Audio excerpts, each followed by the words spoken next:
ஒரே மாதிரி பாயாசம் செய்யாமல் இந்த மாதிரி வித்தியாசமான சுவையில் கேரட் ஜவ்வரிசியை வச்சு ஒரு சூப்பரான ஒரு பாதாம் பால் டேஸ்ட்டில் வந்து பாயாசம் செஞ்சு காமிக்க போகிறேன். ஸோ வாங்க எப்படி செய்யலாம் பார்க்கலாம். இந்த பாயாசம் பார்த்தீங்கன்னா எல்லா ஃபெஸ்டிவல் டேஸ்லையும் நீங்கள் வந்து பாயாசம் செய்யும் போது இந்த மாதிரி ஒரு மெத்தடில் செய்யலாம். உங்கள் வீட்டுக்கு கெஸ்ட் வரும்போது கூட சூப்பராக இந்த மாதிரி செஞ்சு கொடுத்தீங்கன்னா எப்படி செஞ்சீங்கன்னு சொல்லி விரும்பி விரும்பி கேட்டு வாங்கி சாப்பிடுவாங்க. இந்த பாயாசம் தித்திப்பாகவும் டேஸ்ட்டாகவும் இருக்கிறதுக்கு ஒரு பொருள் தாங்க நான் சேர்க்க போகிறேன். அந்த பொருள் தான் ரொம்ப ரொம்ப டேஸ்ட்டாகவும் இதுக்கு வந்து ரொம்ப வந்து சுவையை அதிகரிக்கக்கூடியதாகவும் இருக்கும். ஸோ வாங்க இந்த தித்திக்கும் கேரட் அதாவது ஜவ்வரிசி பாயாசம் எப்படி சுலபமாக செய்யலான்றதை பார்த்துலாம். இதுக்கு முதல்ல ஜவ்வரிசி வந்து ஒரு அரை கப் ஜவ்வரிசி எடுத்துக்கோங்க.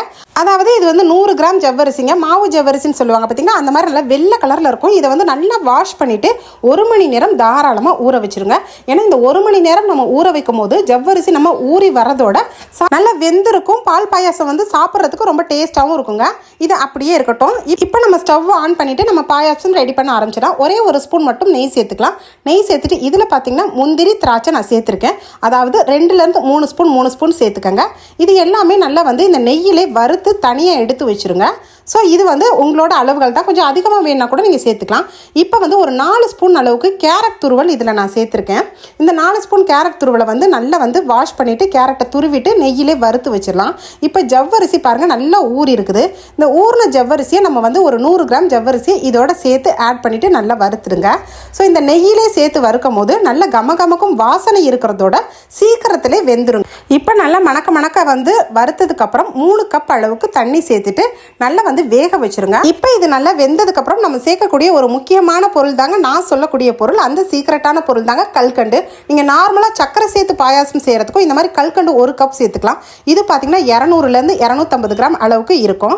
இதுக்கப்புறம் ஒரு 1.5 கப் அளவுக்கு பால் சேர்த்துக்கோங்க. அதாவது 300 ml வந்து பால் சேர்த்துக்கோங்க. அரை லிட்டருக்கு கம்மியாக கூட நீங்கள் நல்லா திக்காக காய்ச்சி ஆற வச்சு இதில் ஆட் பண்ணிக்கோங்க. இப்போ ஏலக்காய் வந்து ஒரு 4 ஏலக்காய் வந்து நல்லா அம்மியில் நச்சுட்டு தூள் சேர்த்துக்கலாம். இப்போ நம்ம வறுத்து வச்சுருக்க முந்திரி திராட்சைகளை இதோட சேர்த்து நல்லா கொதிக்க வைங்க. ஸோ இந்த பாலோட டேஸ்ட்டும் கேரட்டோட டேஸ்ட்டும் கேரட் துருவல் சேர்த்துருக்கிறதும் இல்லாமல் நம்ம வந்து கல்கண்டு போட்டிருக்கிறதுனால இந்த பாயாசம் வந்து ஸ்பெஷலி வந்து ரொம்ப ரொம்ப சூப்பராக அல்டிமேட்டான டேஸ்ட்டில் இருக்குன்னு தாங்க சொல்லணும். நார்மலாக நீங்கள் வந்து சக்கரை நாட்டு சக்கரை எது சேர்த்தாலும் பாயாசம் வந்து கல்கண்டு சேர்த்து ஒரு முறை செஞ்சு பாருங்கள்.